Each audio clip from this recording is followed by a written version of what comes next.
I felt that the presidential address should have been a strategic address, an address that spoke to India about where we are and where we should be going. What are the challenges we are facing? What are the difficulties we are facing? And what is the potential direction in which we can go? Unfortunately, the presidential address was a long list of things that the government claims to have done, but didn't really contain the deeper strategic issues that we would have liked to see. Also, the presidential address didn't touch a couple of central challenges facing our country. And that's what I would like to discuss today. To me, it seemed that the presidential address was a list of bureaucratic ideas instead of a strategic vision. It looked to me as if it had been constructed not by a vision of leadership, but by a group of bureaucrats who had simply to put something down on paper. So what did the presidential address miss? What did the presidential address not speak about? What did the presidential address hide from the people of India? I think there are three fundamental things that were not spoken about in the presidential address. The first, and what I consider to be the most important, is the idea that there are now two Indias.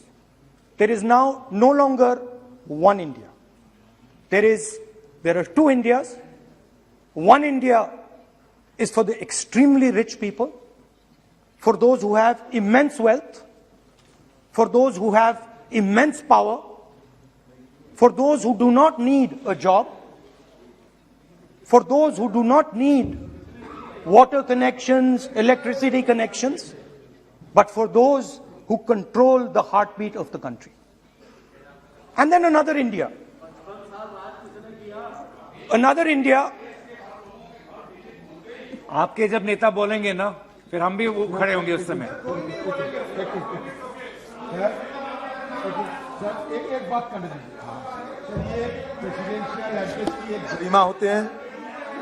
जब आपके प्रवक्ता बोले थे, कोई भी नहीं खड़ा हुआ यहाँ तक। इस गरिमा को मद्देनजर ये चर्चा करना चाहिए। नेता सत्ता पक्ष के भी है, नेता विपक्ष के भी है। हमारे नेता भी बोल रहे हैं, समय हमें दिया गया। इस सूची में हम बोल रहे हैं, अगर आप ये चाहें कि हमारे नेता को बोलने में बाधा डाले जाए, तो मौका हमारे भी आएंगे। आपको नेता जब यहाँ बोलने उठेंगे, हम भी इस तरह की बाधा डालेंगे। ये आपको समझा रहे हैं, चेतावनी दे रहे हैं। ऐसा नहीं, हम लोग डरे हुए नहीं है। हम अपना बात रखना चाहते हैं, अधिकार है हमारा। प्लीज नो प्लीज बैठिए, बोलने सभी अध्यक्ष महोदय। And for my friends in the government, I want to make it clear that the spirit of what I'm saying is not one of criticism. The spirit with which I speak is one of discomfort with the state of our country. And the spirit with which I speak is one where I am worried about what is happening to the country. So you must not take it as a criticism. Take it as a citizen of the country who is concerned about what is going on. धन्यवाद। तो दो हिंदुस्तान बन रहे हैं, एक अमीरों का हिंदुस्तान और दूसरा गरीबों का हिंदुस्तान। और इन दो हिंदुस्तानों के बीच में खाई बढ़ती जा रही है। आपने अभी देखा होगा, अभी दो स्पीकर्स ने बात की, मगर आपने ये नहीं कहा कि रोजगार ढूंढने के लिए उत्तर प्रदेश में, बिहार में रेलवे की नौकरी के लिए वहां पे युवाओं ने क्या किया और क्या हुआ, इसके बारे में आपने नहीं बोला। गरीब हिंदुस्तान के पास आज रोजगार नहीं है। प्रेसिडेंशियल एड्रेस में बेरोजगारी के बारे में एक शब्द नहीं था और पूरे हिंदुस्तान में आज हिंदुस्तान का युवा रोजगार ढूंढ रहा है। हर स्टेट में, उत्तर प्रदेश, बिहार, सब जगह हिंदुस्तान का युवा एक ही चीज मांग रहा है, रोजगार हमें दे दो। और आपकी सरकार नहीं दे पा रही। आपको मैं आंकड़ा देना चाहता हूं। इस पिछले साल 3 करोड़ युवा रोजगार खोए हैं। आप बात करते हो रोजगार देने की। 2021 में 3 करोड़ युवा रोजगार खोए हैं। 50 साल से सबसे ज्यादा बेरोजगारी आज हिंदुस्तान में है। आपने मेक इन इंडिया की बात की, स्टार्टअप इंडिया की बात की, मगर जो रोजगार हमें, हमारे युवाओं को मिलना चाहिए वो नहीं मिला और जो था वो गायब हो गया। और यह सच्चाई है और इस सच्चाई को आप भी पहचानते हो, क्योंकि आपने भी अपने भाषणों में रोजगार के बारे में कुछ नहीं कहा। कितना रोजगार पैदा किया गया है, किस प्रकार किया गया है, उसके बारे में आपने नहीं बोला और आप बोल भी नहीं पाएंगे, क्योंकि अगर आप बोलेंगे तो हिंदुस्तान का युवा आपकी ओर देख के कहेगा कि ये मजाक कर रहे हैं। तो ये स्थिति पैदा कैसे हुई? ये दो हिंदुस्तान पैदा कैसे हुए?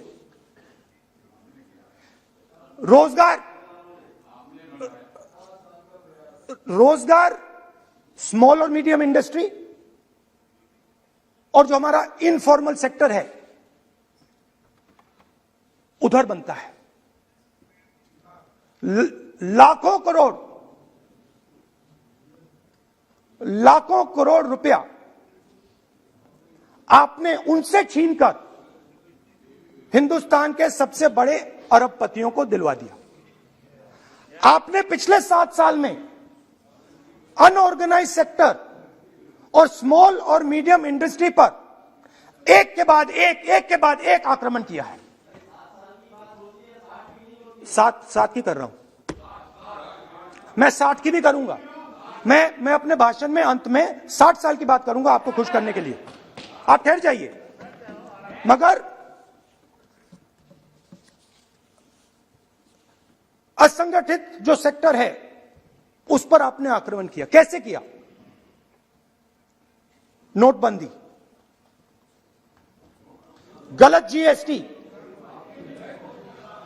जीएसटी और कोरोना के समय जो सपोर्ट उनको देना था आपने नहीं दिया। नतीजा क्या हुआ? नतीजा यह हुआ कि आज 84% हिंदुस्तान के लोगों की आमदनी घटी है और वो तेजी से गरीबी की ओर बढ़ रहे हैं। यूपीए की सरकार ने, आपने पूछा 60 साल की बात आपने कही, यूपीए की सरकार ने 23 करोड़ लोगों को गरीबी से निकाला था 10 साल में। हमारा आंकड़ा नहीं है, हमारा आंकड़ा नहीं है, हमारा आंकड़ा नहीं है।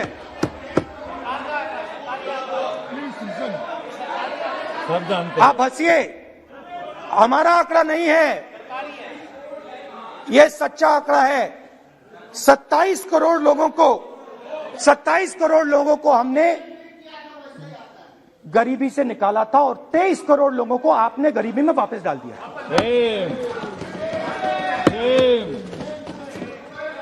सेम।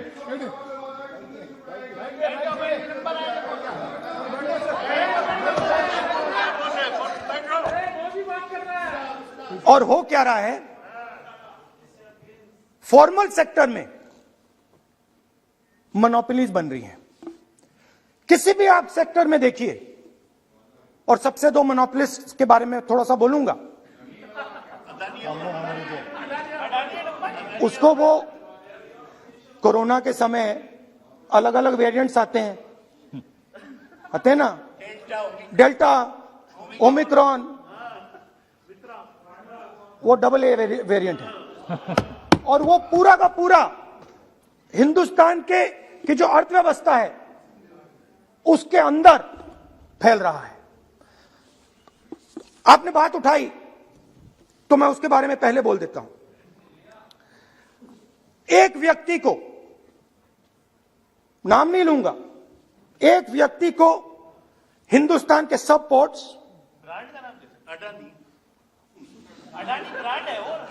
ब्रांड, हिंदुस्तान के सब पोर्ट्स, हिंदुस्तान के सब एयरपोर्ट,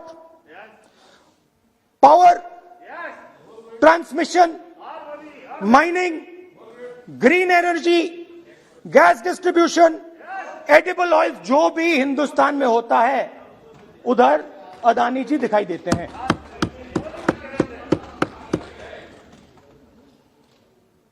और दूसरी side Ambani ji petrochemicals, telecom, retail, e commerce में मोनोपोलियां। तो पूरा का पूरा धन जो है चुने हुए लोगों के हाथ में जा रहा है। और आपने जो असंगठित सेक्टर को खत्म किया, देखिए अगर आप इनफॉर्मल सेक्टर को खत्म कर देते और मैन्युफैक्चरिंग जॉब्स आप क्रिएट कर देते तो फिर इतनी प्रॉब्लम नहीं आती, फिर दो हिंदुस्तान नहीं बनते। मगर आपने क्या किया, आपने असंगठित सेक्टर को खत्म कर दिया। नोटबंदी, जीएसटी, कोरोना, सारे के सारे जो स्मॉल और मीडियम बिजनेसेस हैं उनको आपने बंद कर दिया। बोलने दीजिए, बोलने दीजिए। सारे के सारे जो स्मॉल एंड मीडियम इंडस्ट्री है आपने उसको खत्म कर दिया, नष्ट कर दिया। अगर आप उनकी मदद करते, और अगर आप उनकी मदद करते, उनको सपोर्ट देते, तो फिर मैन्युफैक्चरिंग सेक्टर तैयार हो सकता था। मगर जो लोग आपका मैन्युफैक्चरिंग सेक्टर बना सकते थे उनको आपने खत्म कर दिया। तो आज हिंदुस्तान में आप made in India, made in India, made in India की बात करते रहते हो। मेड इन इंडिया हो ही नहीं सकता। आज बात खत्म हो गई है, क्योंकि मेड इन इंडिया वाले हैं कौन? मेड इन इंडिया वाले स्मॉल मीडियम वाले हैं, उनको आपने खत्म कर दिया। मेड इन इंडिया वाले कौन है?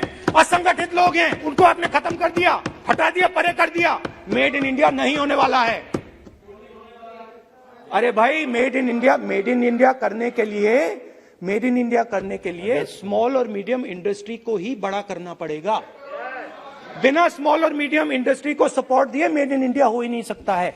और अगर आप पूछते हैं तो मैं आपको बताता हूं, मैन्युफैक्चरिंग जॉब्स की अगर हम बात करें तो मेरे पास आंकड़ा है यहां पे, पिछले 5 साल में मैन्युफैक्चरिंग जॉब्स 46% कम हुए हैं।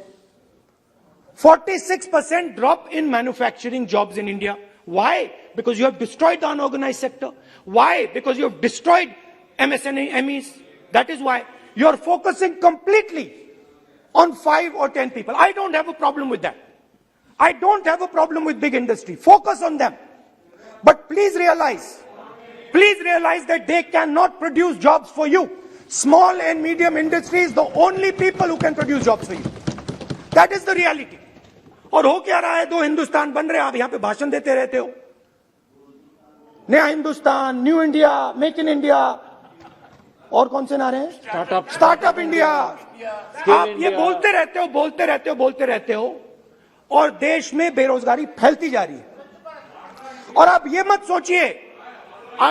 सोचिए कि ये जो गरीब हिंदुस्तान है जिसको आप बना रहे हैं, ये मत सोचिए कि ये चुप बैठा रहेगा। ये मत सोचिए कि ये चुप बैठा रहेगा, ये चुप नहीं बैठा रहेगा। इस हिंदुस्तान को सब कुछ दिख रहा है। इस हिंदुस्तान को दिख रहा है कि आज, सुनिए, इन लोगों को दिख रहा है कि आज ये आंकड़ा, आप सुनिए, ये आपकी सरकार की देन है, ये आंकड़ा अच्छी तरह सुनिए। इस गरीब हिंदुस्तान को दिख रहा है कि आज हिंदुस्तान के 100 सबसे अमीर लोगों के पास हिंदुस्तान के 55 करोड़ लोगों से ज्यादा जायदाद है। बात समझिए, 10 लोगों के पास 40% हिंदुस्तान से ज्यादा धन है, 10 लोगों के पास। यह कैसे हुआ? यह आपने किया, यह नरेंद्र मोदी जी ने किया। और तो मैं आपको एक सुझाव देता हूं, प्रधानमंत्री जी को आपको सुझाव देता हूं, ये जो दो आप हिंदुस्तान आप बना रहे हैं, इन दो हिंदुस्तानों को जोड़ने का काम जल्दी से शुरू कीजिए। स्मॉल एंड मीडियम इंडस्ट्रीज की मदद करना शुरू कीजिए। जो हमारे बेरोजगार युवाएं हैं उनकी मदद कीजिए। और ये जो आप पूरा का पूरा धन इन्हीं 5-10 लोगों को दे रहे हो, क्योंकि ये आपकी मार्केटिंग करते हैं, आपको टीवी, व्हाट्सएप, फेसबुक पे लगाते हैं, ये काम आप बंद कीजिए, नहीं तो देश का नुकसान होगा। आपका नहीं, देश का नुकसान होगा। तो पहला मेरा सुझाव यह है, नंबर 2 और नंबर 3 भी है, अभी आएगा वो। और वो जो आपने 60 साल की बात कही थी, वो नंबर 3 में आएगा। Now, I'd like to speak. There are आप तो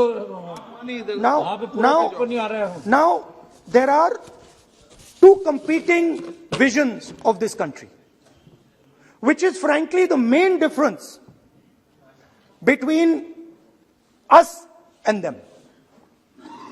If you read the Constitution of India, you will find, and many of my colleagues who have not read it should look at it, you will find that India is described as a union of states.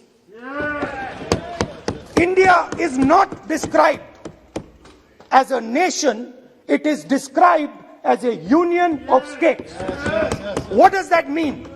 That means my brother from Tamil Nadu has to have the same right as my brother from Maharashtra, as my sister from Maharashtra, as my brother from Uttar Pradesh, as my brother from Bihar, as my sister from Manipur, Nagaland, Mizoram. That's what it means. What it means, Jammu Kashmir, of course, Jammu Kashmir, Nagaland, of course, Andaman Nicobar, of course. That is Lakshadweep. Now what is the difference? You have to understand this. This is a serious matter. I would like to have your view on it. And I would like this Parliament House to start serious discussions instead of the type of discussions that we're having. That is why it is serious. It is serious, and I would like a serious response. Right? What I heard, frankly, what I heard in the first address today was not serious. What I heard Mr. Dwivedi say was not serious. It did not behoove this House. It was not at the standard that this House should be used to. It is not at the standard that India should watch. Now, let me come back to the discussion. Let me come back to the discussion, Speaker Sir. There are two visions.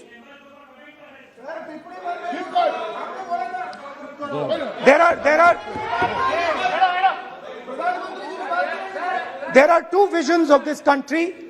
One vision that it is a union of states, meaning it is a negotiation, meaning it is a conversation, meaning I go to my brother in Tamil Nadu and I say, what do you want? And he says, this is what I want.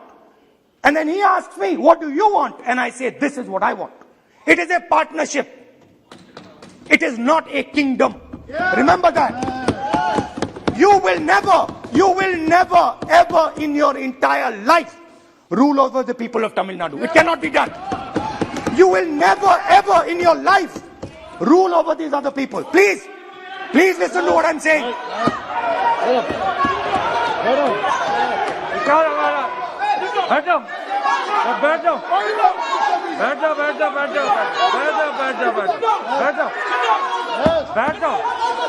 आप मुझे पहले बैठाइए। वो सब बैठ Now, गए।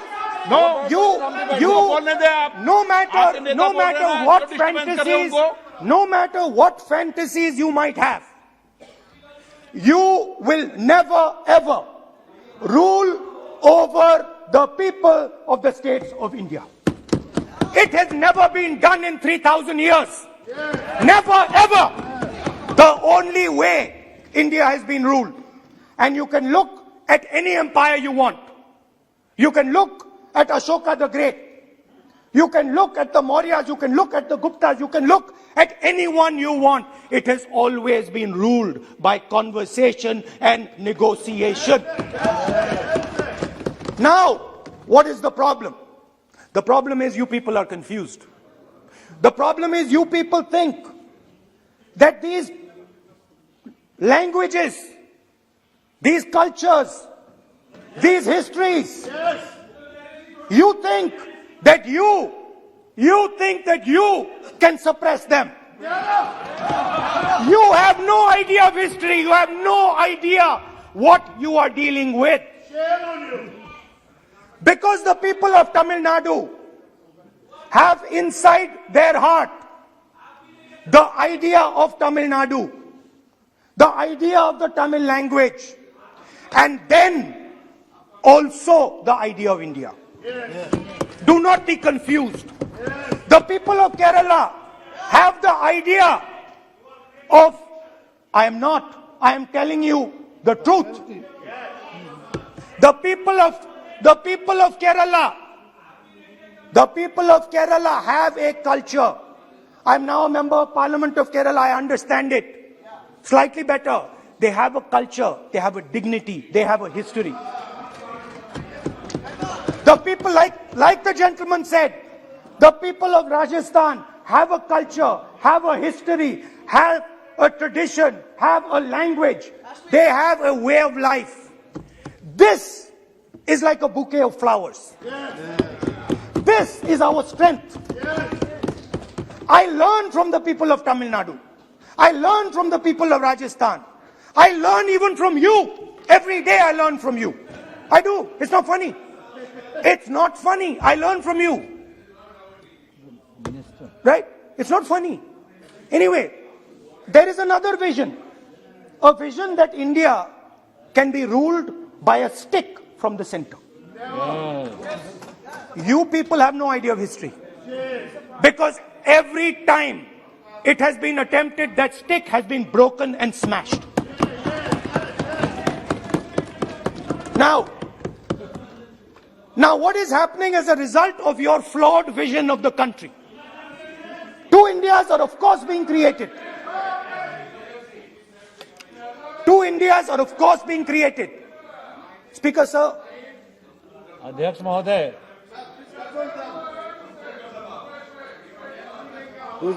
आप इधर आ सकते So what is happening? Disturb हो रहे हैं sir. What is happening as a result of this flawed vision? Two Indias, उस पे भी बोलता हूं, उस पे भी बोल देता हूं, मैं उस पे भी बोल देता हूं, मैं इमरजेंसी पे भी बोल देता हूं, कोई प्रॉब्लम नहीं है, मैं बोलने से नहीं डरता हूं, आप उनका मैं डरता नहीं, मैं बोलने से। आप Anyway, so there are two visions. One is a union of states, union of languages, union of cultures, a bouquet of beautiful flowers that can challenge any power in the world. No power in the world has ever been able to challenge this bouquet of flowers. Now, there is another vision. A centralizing vision, the vision of a king. The idea of a king, which the Congress removed in 1947. We smashed that idea of a king. Now that idea of a king has come back. That there is a king, a Shahin Shah, a ruler of rulers, a master of masters. Now what is happening? Now Speaker sir, what is happening?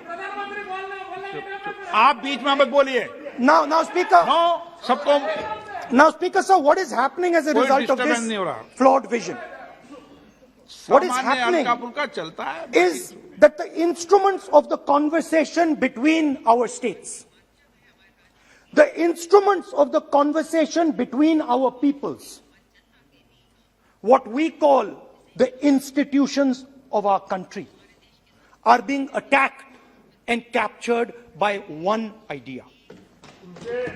So, for example, today, the idea of Tamil Nadu is excluded from Indian institutions. They can keep coming to you again and again and again and again and saying need, and you will say no, get out of here. Right? They do not have a voice in your framework. The farmers of Punjab can stand up and say we do not agree with these 3 laws. They do not have a voice in your framework. Only the king has the voice. The farmers can sit for 1 year. They can sit for 1 year outside in Corona. They can die. Doesn't matter. The king does not agree. You do not listen to anybody. And even all of you, my dear brothers and sisters in the BJP, I saw my Dalit colleague speak today, Paswanji. I saw him. Yes. He knows the history of the Dalits. He knows who has oppressed the Dalits for 3,000 years. And he is speaking with a hesitancy. He is speaking without. I am proud of him. I am proud of this gentleman. He has spoken to me what is in his heart. I am proud of this man. But he is in the wrong party. Don't worry, घबराइए मत.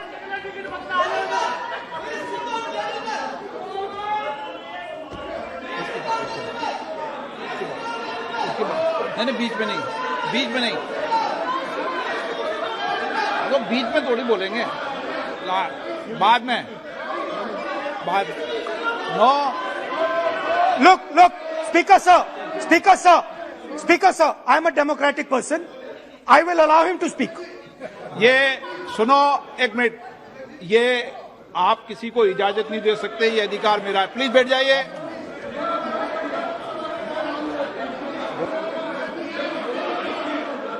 मैं, आप वो इजाजत दे सकते हैं क्या आसन को? वो इजाजत देने का अधिकार नहीं है।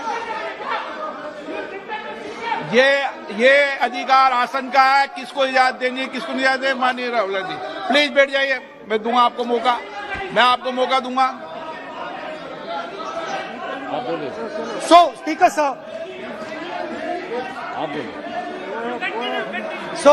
sir.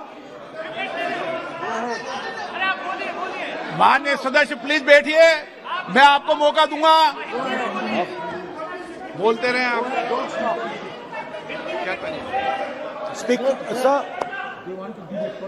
Speaker sir, so this confused ideology, this confused understanding of the nation of India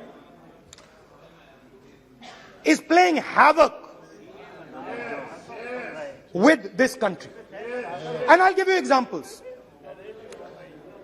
The judiciary, the election commission, Pegasus, these are all instruments of destroying the voice of the Union of States.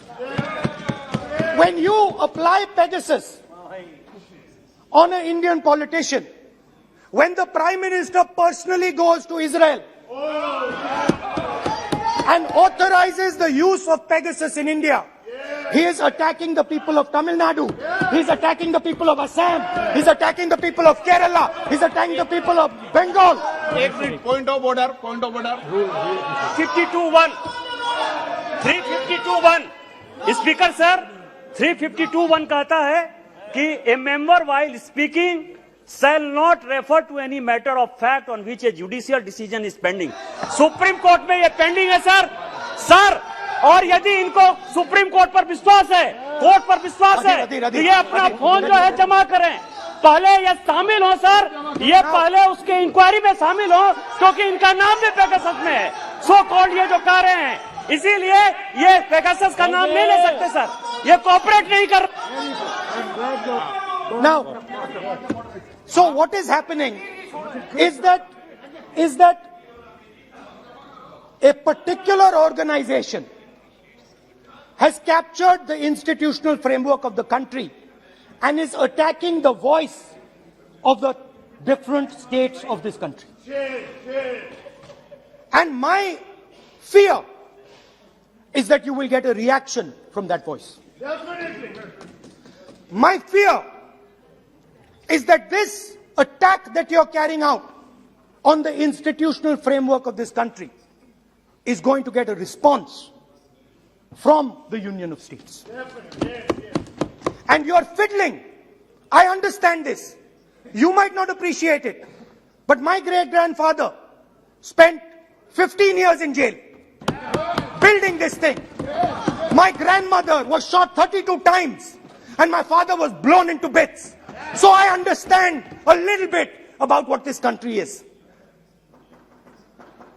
My blood has been sacrificed, not by me, by my great-grandfather, by my grandmother, by my father for this country. So I understand what it is. And you are fiddling with something very, very dangerous.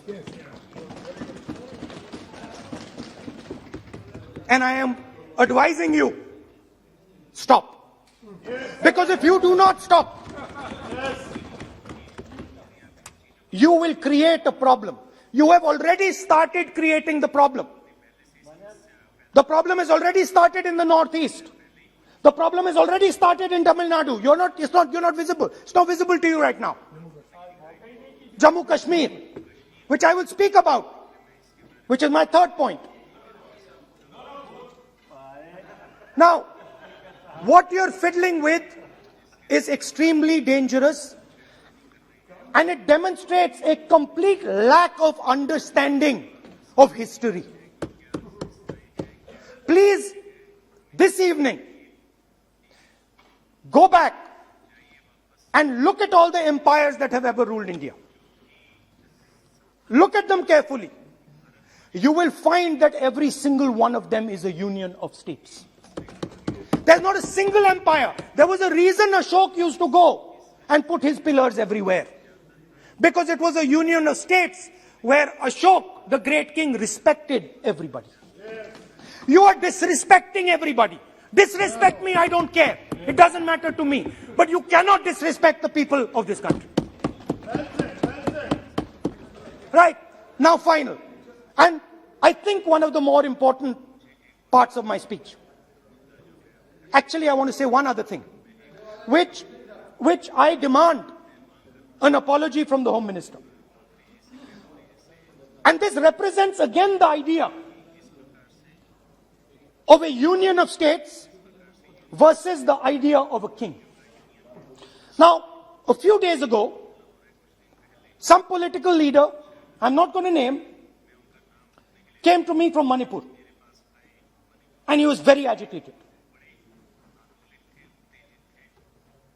I spoke to him, I said, why are you agitated, my brother? And he says, Rahul ji, I have never felt as insulted as I have a few days ago. I said, why? He said, Rahul ji, a delegation of Manipuris, political leaders, senior leaders went to see the Home Minister. Outside his house, we were told to take off our shoes. And when we went inside his room, we found that the Home Minister was wearing his chappals. What does this mean? What exactly does this mean? Why is it that in the Home Minister's house, the Home Minister can wear chappals, but a delegation of Manipuri politicians cannot? What does this mean? Why? No. It reflects. नहीं, गलत नहीं बोल रहा हूं. मैं आपको photo दिखा दूंगा स्पीकर सर, मैं आपको फोटो दिखा दूंगा. मैंने उस व्यक्ति से बोला आप गलत बोल रहे हो. उसने कहा राहुल जी मैं आपको फोटो देता हूं, और फोटो दी उसने मुझे. This is not the way to deal with the people of India. Anyway, Anyway, now let me come to my final and I think most important point. Go ahead. We are sitting. संस्कृति ये होती है कि वो भी जूते उतारे और आप भी. संस्कृति ये नहीं होती कि वो जूते उतारे आप नहीं. ये पता नहीं कौन सी संस्कृति है आपकी. Anyway, let me finish. Very, very ridiculous argument It's not. against the Honorable Home Minister. It's not. And it has touched the religious sensibility. You have touched the religious sensibility of all our Who will people. decide? You will decide. You will decide. You will हमारी decide. धार्मिक परंपराओं पे ये ऐसी टिप्पणियां कर सकते हैं क्या? Mr. Goyal, sit इस down. सदन के Sit down, अंदर Mr. Goyal, sit down. Speaker sir, ये भारत के धर्म के ऊपर अटैक कर रहे हैं, भारत की धार्मिक परंपराओं पे अटैक कर रहे हैं और ये हम सबकी धार्मिक परंपराओं के ऊपर आघात मैं है. चेक कर लूंगा. हमारे घर में भी यही है Sit परिस्थिति. down. Speaker sir, आप it सब क्यों खड़े हो जाते हो भाई? it ये क्या तरीका है? reflects a mentality. It reflects a sense that I am bigger than you. You are nobody, I am everybody. That is why I will wear my shoes and you will not. Anyway, going back to the main point. Now, and the final most important point. My understanding is that the RSS and the BJP is playing with the foundations of our country. And they are weakening the foundations of our country. They are weakening the links between our people. They are weakening the links between our languages. Now, they have further weakened the country. They have further weakened the country by ensuring that not a single Indian youngster can get a job. So today, unlike a decade ago, 15 years ago, India is weak. Ask yourselves, why you were not able to get a guest on Republic Day. Ask yourself that question. Don't look surprised. Ask yourself that question. What is happening is that India today is completely isolated. We are completely isolated and surrounded. We are surrounded in Sri Lanka, Nepal, Burma, Pakistan, Afghanistan, China, everywhere we are surrounded. And our opponents understand our position. Please let me speak, because I'm saying something very serious, right? I'm saying something very serious. Let me say, we have been weakened. The conversation between our people is not taking place. Our institutions are under attack, and we are completely surrounded. The Chinese have a very clear vision of what they want to do. They are very, very clear about what they want to do. And one second, please. The single biggest, you can ask anybody who understands, the single biggest strategic goal of India's foreign policy has been to keep Pakistan and China separate. This is fundamental for India. And what you have done is you have brought them together. Today, do not be under any illusion. Do not underestimate the force that is standing in front of you. Do not underestimate the power that stands in front of us. Do not underestimate it. You have brought Pakistan and China together, and this is the single biggest crime that you could commit against the people of India. China has a clear vision. And I can clearly see, without any confusion in my mind, that China has a plan. China has a plan.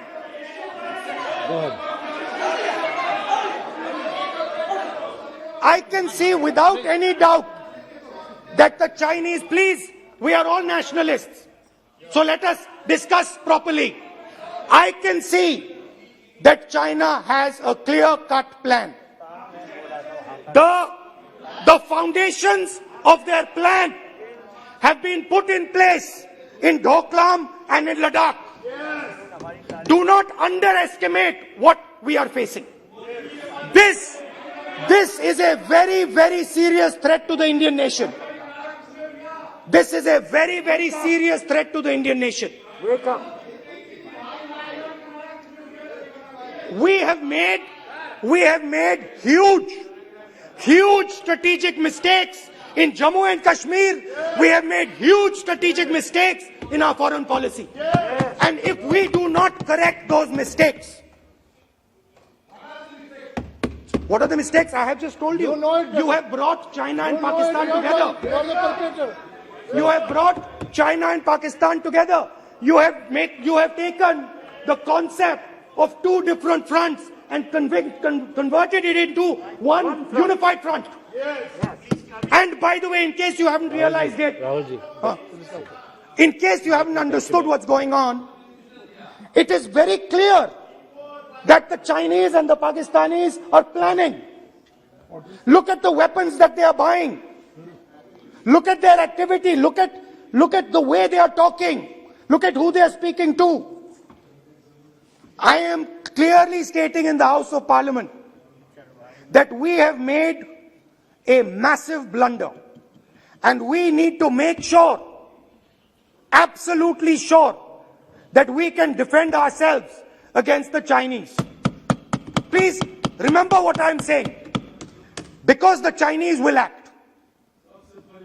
Remember what I am saying, and remember that you will be responsible for anything that happens. That is why it is important that as a nation we start this conversation. It is important as a nation that you listen to what we say, because we have experience, we have understanding. You might not think so, but we have people on this side who understand these things, have great understanding. Use us. Use us. I can see that some of you are understanding what I'm saying. I'm happy. I can see. So these are the 3 points I wanted to make today. The nation is now at risk. The nation is at risk. The nation is at risk from outside. From inside. The nation is at risk from inside. And that is a very dangerous place for a nation to be. And I don't like it. I'm very uncomfortable with my nation, with my beloved country standing where it is standing. Completely isolated on the outside, fighting on the inside, institutions captured, states not able to speak to each other. This worries me. It frightens me for my country. And so that is why I thought it was important that I speak today.